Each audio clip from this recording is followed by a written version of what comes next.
आइए, प्रशासनिक अड्डा सिविल सर्विसेज प्रयागराज की तरफ से आपका मैं श्रीकांत यादव स्वागत करता हूं। फटाफट इतिहास, IAS, PCS, lower, TGT, PhD, net, JRF and other exam के लिए सिंधु सभ्यता से महत्वपूर्ण प्रश्नों की श्रृंखला में आपके सामने मैं इस वीडियो को भेज रहा हूँ। देखिए, अब एक प्रश्न उठता है जिसे नंबर 1 क्वेश्चन कि सिंधु सभ्यता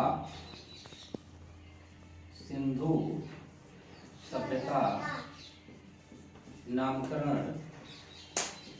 किया था। जैसे महत्वपूर्ण प्रश्न है, सिंधु सभ्यता नामकरण किया था, तो मित्रों इसका उत्तर होता है जॉन मार्शल ने। ये बहुत इंपॉर्टेंट क्वेश्चन है, कई बार आ चुका है। दूसरा क्वेश्चन हम देख रहे हैं कि सिंधु सभ्यता का खोजा जाने वाला पहला स्थल है। मित्रों इसका उत्तर होता है हड़प्पा। हड़प्पा सिंधु सभ्यता का खोजा जाने वाला पहला स्थल है। इस हड़प्पा की खोज 1921 ईस्वी में राय बहादुर दयाराम साहनी ने किया था। यह हड़प्पा रावी नदी के तट पर स्थित है। हड़प्पा की खोज होने के कारण, हड़प्पा पहला स्थल खोजा जाने के कारण ही सिंधु सभ्यता का सबसे उचित नाम है हड़प्पा की सभ्यता। ये सिंधु सभ्यता का सबसे उचित नाम है। अब मित्रों प्रश्न उठता है कि सिंधु सभ्यता का सबसे बड़ा स्थल कौन है? तो सिंधु सभ्यता का सबसे बड़ा स्थल है मोहनजोदड़ो। इसकी खोज 1922 ईस्वी में राखाल दास बनर्जी ने किया था। यह पाकिस्तान के सिंध प्रांत में लरकाना जिले में सिंधु नदी के दाहिने तट पर स्थित है। अब कुछ मित्रों फटाफट क्वेश्चन की श्रृंखला में कुछ महत्वपूर्ण प्रश्न आगे बढ़ाते हुए, जैसे देखा जाए कुछ क्वेश्चन ऐसे पूछते हैं। जैसे पूछता है कि घोड़े की हड्डी कहाँ से मिली थी? घोड़े की हड्डी मिली थी, तो इसका उत्तर होता है सुरकोटदा। यह सुरकोटदा कहाँ है? ये गुजरात में है। इसी प्रकार से प्रश्न पूछता है कि प्रसिद्ध पशुपति शिव की मुहर कहाँ से मिली है? तो मित्रों इसका उत्तर होता है मोहनजोदड़ो। इसमें प्रश्न आता है कि जो पशुपति शिव की मुहर मिली है उसके दाहिने तरफ और बाएं तरफ क्या बने हुए हैं? तो पशुपति शिव की मुहर के दाहिने तरफ हाथी और बाघ बना हुआ है। दाहिने तरफ क्या बना है? हाथी और व्याघ्र बना है। और बाएं तरफ क्या बना है? गैड़ा और भैंसा बना है। ये बहुत ही महत्वपूर्ण प्रश्न है, ये भी आता है। एक और बहुत ही इंपॉर्टेंट प्रश्न और जो आता है कि मोहनजोदड़ो से जो नृत्यांगना की जो मूर्ति मिली है वो किस धातु की है? तो उत्तर होता है मित्रों इसका कांसे की है। ये बहुत इंपॉर्टेंट प्रश्न है, ये भी प्रश्न आपके आते हैं। एक प्रश्न और ही बहुत ही विख्यात है कि विख्यात बैल की मूर्ति सिंधु सभ्यता से किस स्थल से मिली है? मित्रों इसका उत्तर होता है मोहनजोदड़ो। ये भी इंपॉर्टेंट है। और एक इंपॉर्टेंट प्रश्न जो सिंधु सभ्यता के फटाफट हिस्ट्री में है वो है कि प्रसिद्ध गोदीवाड़ा का साक्ष्य कहाँ से मिला है? गोदीवाड़ा मीन्स बंदरगाह। तो बंदरगाह का सबसे प्राचीन साक्ष्य मिला है लोथल से। लोथल कहाँ है? ये भी गुजरात में है। ये भी बहुत इंपॉर्टेंट प्रश्न है। इसके अलावा चावल का साक्ष्य कहाँ से मिला है? इसका भी उत्तर होता है लोथल। बाजरे का साक्ष्य कहाँ से मिला है? रंगपुर है। अब मित्रों सबसे इंपॉर्टेंट बात यह है कि सिंधु सभ्यता की जो पूछता है कभी कभी प्रश्न कि जीवित देन क्या है? आज विश्व को सिंधु सभ्यता की सबसे प्रमुख जीवित देन क्या है?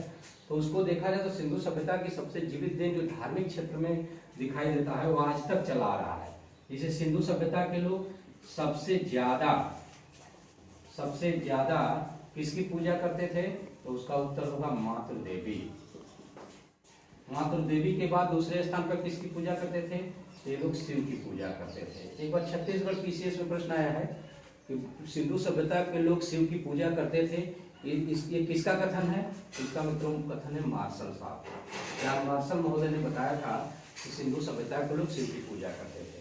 सिंधु सभ्यता के लोग वृक्षों में किस वृक्ष की पूजा करते थे, इसका उत्तर होगा पीपल की पूजा करते थे। पशुओं में किसकी पूजा करते थे, इसका उत्तर होगा कुबड़दार बैल। ये इंपॉर्टेंट है प्रश्न। इसके अलावा सिंधु सभ्यता के लोग जल की पूजा करते थे। पक्षियों में किसकी पूजा करते थे, तो इसका उत्तर होगा फाख्ता पक्षी की पूजा करते थे। स्वास्तिक चिन्ह की पूजा करते थे। और आज देखा जाए तो हमारे समाज में आज भी ये प्रचलन में है। आज भी हम लोग पीपल की पूजा करते हैं, कुबड़दार बैल की पूजा करते हैं, जल की पूजा करते हैं, स्वास्तिक चिन्ह को सम्मान करते हैं। तो इस प्रकार से देखा जाए तो ये सिंधु सभ्यता की सबसे जीवित देन है। इसके अलावा देखा जाए तो सिंधु सभ्यता है कैसी, तो सिंधु सभ्यता ये ज्ञात भारतीय इतिहास की प्रथम नगरीय सभ्यता है। नगरीय सभ्यता है और कैसे कांस्यकालीन है, माने कांसाकालीन है। कांस्यकालीन नगरीय सभ्यता है, पूर्व सुनियोजित ढंग से बसाई गई हुई है, जिसमें भवन, सड़क और नालियां पाई जाती हैं। इसके अलावा देखा जाए तो सिंधु सभ्यता के लोग कितने प्रकार की फसलें पैदा करते थे, तो ये लोग 9 प्रकार की फसलें पैदा करते थे। इनका सबसे प्रमुख खाद्यान्न क्या था, तो सबसे प्रमुख खाद्यान्न जो था वो गेहूं और जौ था। ये बहुत इंपॉर्टेंट है, ये भी प्रश्न आता है। इसके अलावा अगर हम सिंधु सभ्यता में देखते हैं तो सिंधु सभ्यता के लोगों का जो माप थी और माप और बाट जो थे वो कैसे थे, तो इनका माप बाट जो था वह घनाकार था।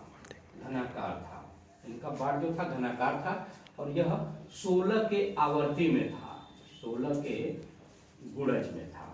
इसके अलावा अगर देखा जाए तो सिंधु सभ्यता की जो मोहरें हैं, ये मोहरें जो हैं ये किसकी बनी हुई हैं, ये भी प्रश्न आता है। ये सिलखड़ी की बनी थी और कैसी थी, चौकोर रही है, चौकोर। ये भी बहुत इंपॉर्टेंट है, इनकी मोहरें सिलखड़ी की बनी थी और चौकोर बनी थी। और सबसे इंपॉर्टेंट प्रश्न जो आता है वो है कि सिंधु सभ्यता की जो मोहरें बनी हैं उन पर किस पशु का चित्र बना है, तो यह इंपॉर्टेंट है, एक श्रृंगी पशु का चित्र बना है। ऐसा पशु बना है जो एक सिंग वाला पशु बना है, वो मोहर को बना हुआ है, इंपॉर्टेंट है। इसके अलावा देखा जाए तो सिंधु सभ्यता का जो तिथि है, माने कालक्रम जो है, ये कब से कब तक माना जाता है, तो देखिए मार्टिमर व्हीलर महोदय ने सिंधु सभ्यता की तिथि 2500 से लेकर के 1500 ईसा पूर्व निर्धारित किया था। बाद में जब कार्बन तिथि की खोज हो गई, कार्बन डेटिंग जब आ जाती है, तो यह डेट बदल करके 2350 से 1750 ईसा पूर्व निर्धारित कर दी जाती है। तो मित्रों वर्तमान में यह सबसे मान्य है। इस प्रकार से हमने फटाफट हिस्ट्री के तहत आप लोगों को यह प्रश्न बताया। इसके अलावा एक प्रश्न और ही इंपॉर्टेंट बता दे रहे हैं कि सिंधु सभ्यता का जो बार बार पूछता है कि सबसे उत्तरी छोर पर स्थित स्थल कौन है, तो सबसे उत्तरी छोर पर मांडा है। सबसे दक्षिण में कौन है, तो दैमाबाद है, इसको याद कर लीजिएगा आप लोग, इम्पोर्टेंट है। और सबसे पूर्व में कौन है, आलमगीरपुर है। और सबसे पश्चिम में जो है वो सुतका गेंडोर है, ये इम्पोर्टेंट है। कभी कभी नदियां पूछता है कि ये जो मांडा स्थित है किस नदी पर है, इम्पोर्टेंट है, फटाफट में बच्चों, ये है चिनाब नदी के तट पर है। दैमाबाद किस नदी पर है, तो ये प्रवरा नदी पर है। आलमगीरपुर किस नदी पर है, तो ये हिंडन नदी पर है। और सुतका गेंडोर कौन है, तो ये दास्क नदी के तट पर स्थित है। तो इस प्रकार से फटाफट हिस्ट्री की श्रृंखला में हमने बहुत ही संक्षिप्त समय में और बहुत ही अच्छा प्रश्न हमने आपको बता दिया। हाँ मित्रों, एक आवश्यक सूचना ये बता रहा हूँ कि हमारा ये जो प्रशासनिक अड्डा सिविल सर्विसेज में नया बैच बनने वाला है। ये नई कोचिंग हमने शिफ्ट किया है अपना न्यू बैरहना, या प्रयागराज के न्यू बैरहना पेट्रोल पंप के पास, तो उसमें भी आप मिल सकते हैं। बाकी हमारे चैनल को देखते रहिए। नमस्कार, धन्यवाद।